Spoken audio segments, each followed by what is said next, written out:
This is Fireheiser 51, and this is the beginning of my show, my YouTube show.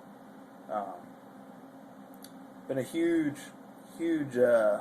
old school, 16-bit, 8-bit fan. I've always wanted to play 32-bit games, the CD games, but excuse me, I grew up playing the Nintendo and the Game Gear. Those are the game consoles I had. I mean, I played Genesis and Super Nintendo at friends' houses, so I'm looking to relive those memories. The memories I didn't really get to have a whole bunch of that I wanted to have. So this show is a combination of basically three things, or four things. We'll say four things. So the first thing is all these online videos you see in game shows, or not game shows, but game internet websites like Screw Attack and Game Trailers, where they do the old 8-bit and 16-bit video vaults and stuff like that, and the Angry Video Game Nerds reviews. That kind of got my rekindling of my old gaming heritage back up. Because that longing of going to the game stores and seeing all these games like the 32X, the Sega CD, the Jaguar, all these game consoles. You go to, if you're a little kid, or when I was a little kid back in the day, you grew up around my age group, you know about that. You remember going to the store and seeing all these games and you wanted to play them. Well, I got that now, and you know what? I'm older. Game systems are a hell of a lot cheaper, and I'm going to take it. I'm going to relive those memories. And what's got me to do that is a couple things. Besides rekindling that spirit to play these old games, Retro Game Hunters, their show. I found out about them about a month ago or so, and seeing these two guys going to thrift store, flea markets, picking up these awesome deals on these game systems and these games. You know what? I can afford that. For what they pay for it, I can do that. And you know what? Bang for, dollar per hour of entertainment, it's unbuyable. I mean, the only way you can get better than that is maybe if you buy a book. I'm a slow reader, so it takes me a long time to read some books. So, that's a hell of a deal. Cut back on a little bit of drinking, don't go out to a fancy microbrewery, restaurant like Rock Bottom. You skip that once and you can buy freaking 5 games.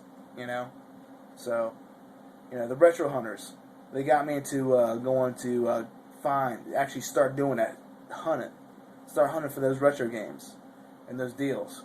So that's what got me to actually buying some games, and I actually went through it was not the week right after I found out about them at Drill, so I had to wait 2 weeks to go do it, but I did it with my uncle, my mom, and my little nephew. We all went to a thrift store, not thrift store, but a flea market.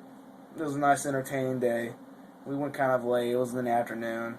Not what you're supposed to. You're supposed to get there early, get the deals, But I wasn't about to get up early, and I wanted to go I wanted to make it entertaining with the family and all that. So, but we're gonna start doing this right. We're gonna do it right. We're gonna go early. That's gonna happen this weekend. But I'm gonna get a little ahead of myself here now. So we got the Retro Hunters, got me going to thrift stores, getting the deals, and then I found out about this other show, Ryan Now. I watched about all of his episodes in one day too, and you know what? I didn't think about it. Goodwill Hunting, thrift store.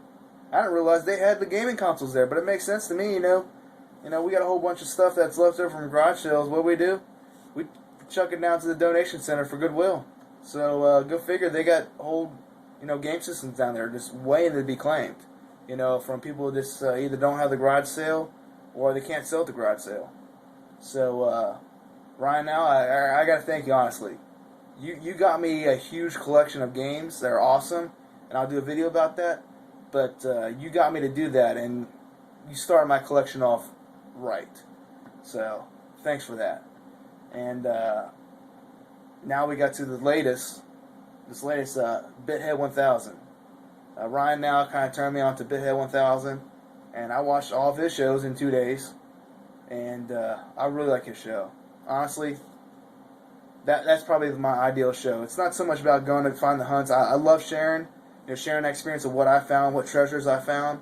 But the way he did it, not the way he did it, but the way he does it, I like that show. I really, really want to do something similar to that, but in my own way.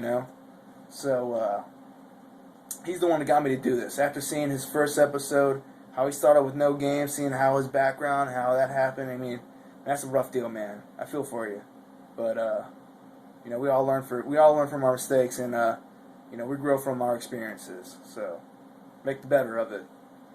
And like I said, you can say that's what got you doing the show. So you see the bright and you see the good side and the bad side of it. Mistakes. But so he's got me to do the show. He's got me to start doing this. I kind of wish I would have done this earlier. I wish I found out about a show earlier, because he did it right.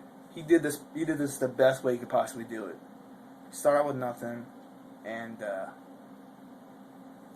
he's building his collection up, and that's what I'm gonna do.